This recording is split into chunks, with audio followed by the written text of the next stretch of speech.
మహాత్మా జ్యోతిరావు పూలే జయంతి సందర్భంగా ముఖ్యమంత్రి గారు నూజివీడు నియోజకవర్గంలో ఆగిరిపల్లి గ్రామానికి రాబోతా ఉన్నారు. ఇక్కడ ప్రభుత్వం తరపున జయంతి ఉత్సవాలు నిర్వహించబోతా ఉన్నారు. ప్రత్యేకంగా బలహీన వర్గాలకి సంబంధించిన కార్యక్రమాలు, ప్రభుత్వం చేస్తున్న కార్యక్రమాలు కానివ్వండి, బలహీన వర్గాల అభ్యున్నతి కోసం ప్రభుత్వం తీసుకొచ్చిన పాలసీస్ కానివ్వండి, వాళ్ళ జీవనోపాధికి ప్రభుత్వం ఇస్తున్న ఆర్థిక సహాయాలు కానివ్వండి, అవన్నీ కూడా ప్రతిబింబించే విధంగా ఈ కార్యక్రమాన్ని నిర్వహించబోతా ఉన్నాం. ముఖ్యమంత్రి గారు పర్టికులర్గా ఈ కార్యక్రమం సందర్భంగా చేతి వృత్తులు చేసుకునే వారి పని స్థలాలను, వర్క్ స్పేస్ని కూడా విజిట్ చేయాలని చెప్పారు.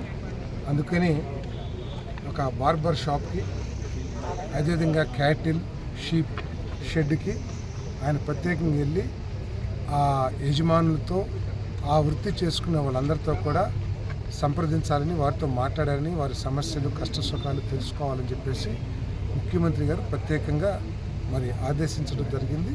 అందుకే నాగిరిపల్లిలో ఈ 2 పని స్థలాలకు కూడా ముఖ్యమంత్రి గారు విజిట్ చేయబోతున్నారు. అదేవిధంగా ఈ మీటింగ్ ప్రాంగణంలో కుల వృత్తులు, శాలివాహనంలో ఏ విధంగా కొండలు చేస్తారు, వారు ఎదుర్కొనే సమస్యలు ఏమిటి, అదేవిధంగా రజక సోదరులు వృత్తిలో చేసుకునే సమస్యల గురించి, అదేవిధంగా కంసాలీలు ఏదైతే బంగారు పని చేస్తారో వారి పని ప్రతిబింబించే విధంగా కూడా ఇక్కడ స్టాల్స్ పెట్టాలని చెప్పేసి నిర్ణయించాం. ఆయా స్టాల్స్కి వెళ్ళి ముఖ్యమంత్రి గారు వారి సమస్యల్ని, పనిలో వారు ఎదుర్కొంటున్న సమస్యల్ని, వారి ప్రభుత్వం నుంచి ఆశిస్తున్న సదుపాయాలని కూడా వాటి గురించి కూడా చర్చించడం జరుగుతుందని చెప్పేసి మనం చేస్తాను. అదేవిధంగా పనిముట్లు అయితే ఉంటాయో ఇక్కడ కొంతమందికి కూడా పంపిణీ చేసే కార్యక్రమం చేయబోతా ఉన్నాం. ఏదైతే ఆదరణ పథకం కింద ప్రభుత్వం బీసీలకి రుణాలు ఇవ్వబోతా ఉందో, ప్రత్యేకంగా ముఖ్యమంత్రి గారి రాక సందర్భంగా ఈ మండలానికి, ప్రత్యేకంగా ఆగిరిపల్లికి అదనంగా ఒక 100 మందికో లేకపోతే 50 మందికో అదనంగా రుణాలు ఇవ్వమని కూడా రిక్వెస్ట్ చేయడం జరిగిందని చెప్పేసి మనం చేస్తాను. దీంతోపాటు నియోజకవర్గ రిప్రజెంటేటివ్గా ఈ నియోజకవర్గంలో ఉన్న సమస్యలు ఏదైతే ఉన్నాయో వాటిని కూడా ముఖ్యమంత్రి గారి దృష్టికి తీసుకెళ్ళి వాటి పరిష్కారానికి కూడా వారి సహాయాన్ని, వారి ఆశీస్సులు పోవటం కూడా జరుగుతుందని చెప్పేసి మనం చేస్తాం.